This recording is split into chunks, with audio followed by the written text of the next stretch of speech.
మీ business ఏదైనా మీ ఊర్లో promotion చేయాలంటే అది సుమన్ టీవీతోనే సాధ్యం. ఇప్పుడే సంప్రదించండి.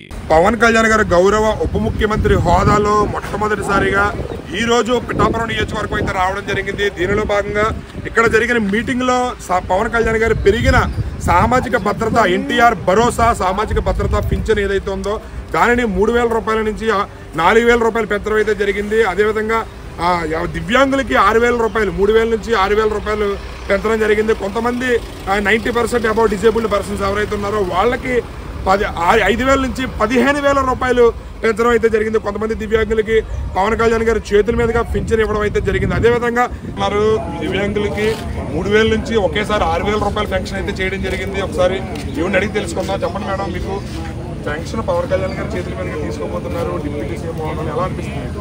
నాకైతే చాలా హ్యాపీగా ఉన్నాను. ఇప్పుడు ఇదే ఫస్ట్ టైం స్టార్టింగ్లో 6,000 రావడం అంటే చాలా నాకు ఆనందంగా ఉంది. గడిచిన 5 సంవత్సరాలు కూడా నేను చాలా ఇబ్బంది పడ్డాను. నేను కన్నీరు కూడా కార్చినాను.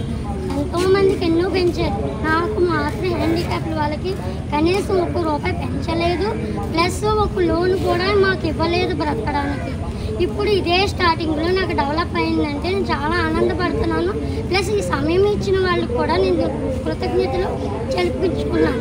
కానీ మా వాళ్ళు నన్ను 3 గంటలకు లేపారు. ఏంటి ఇంత అదృష్టం ఎవరికి రాదు, నువ్వు లేచి వెళ్ళమ్మా అనేసి నాకు వాళ్ళు బాగా హ్యాపీగా ఫీల్ అయ్యి నన్ను పంపించారు. నాకు ఈ సమయం ఇచ్చినందుకు కూడా మీ అందరికీ హృదయపూర్వకంగా వందనాలు చెల్లించుకున్నాను. పవన్ కళ్యాణ్ గారు మాట్లాడుతూ ఈరోజు చాలా చాలా చాలా అంటే ఆవేదనతో మాట్లాడారు. రాష్ట్రం అప్పుల్లో కూరుకుపోయింది, పంచాయతీకి నిధులు లేవు, పంచాయతీ నిధులు చూస్తుంటే నాకే బాధేసింది. నేను జీతం తీసుకుని చాలా బాధ్యతగా పనిచేస్తారు, నాకు ఆ బాధ్యతను గుర్తు చేయడానికైనా నేను జీతం తీసుకుంటానని చెప్పి గతంలో పవన్ కళ్యాణ్ గారు ప్రకటించారు. అయితే పంచాయతీ నిధుల కొరత చూసి నాకే చాలా ఇబ్బందిగా అనిపించింది. నేను జీతం తీసుకోవడానికి నాకు చాలా చాలా అవమానంగా అనిపించి నేను రాష్ట్రం ఇంత పరిస్థితుల్లో ఉన్నప్పుడు నేను తీసుకునే ఇది నాకేంటి, నేను ఇచ్చే పరిస్థితిలో ఉండాలి కానీ అని చెప్పి సో నేను నాకు జీతం వద్దు, నేను జీతం కూడా తీసుకోనని చెప్పి తను తెలియజేశానని చెప్పి తెలియజేశారు. అదేవిధంగా